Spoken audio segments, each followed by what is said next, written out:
ఒక ఊర్లో ఒక రైతండి చాలా సంతోషంగా కష్టపడుతూ జీవనం సాగించేవాడు.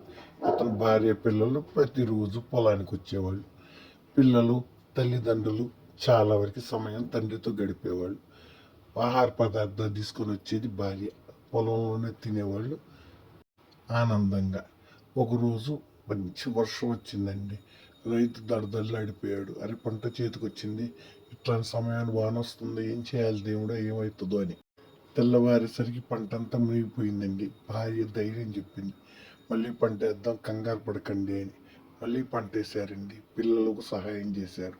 వాళ్ళకి ఆవులు ఉండేవి, ఆవులు కూడా సహాయం చేశాయి. అట్లా ఆ పూరిని బిల్డింగ్ కట్టుకుందాం అనుకున్నారు. ఈసారి పంటల్లో మంచి లాభం వచ్చింది. చిన్న ఇల్లు కట్టుకున్నారు. ఆనందంగా కుటుంబం అంతా ఉన్నారు. రైతు ధైర్యంగా పండించినందు గవర్నమెంట్ కూడా పిలిచి సన్మానం చేసిందండి. ఆ సన్మానంలో భార్య పిల్లలు నాకు సహకరించారని రైతు పేర్కొన్నాడు. పిల్లలతోటి, భార్యతోటి, ఆవులతోటి తన కుటుంబంలాగా ఆవులు కూడా తోడు కూడా నా కుటుంబంలో భాగం అని రైతు ఫోటో తీసుకున్నాడండి. అందరూ అవార్డుతో కలిసి గుర్తు తెచ్చుకున్నాడు. పిల్లలు, భార్య అంతా సహకరించారు నాకు, నేను మళ్ళీ పంట వేయటానికి అని సంతోషపడ్డాడండి రైతు. రైతే రాజండి ఎప్పుడు.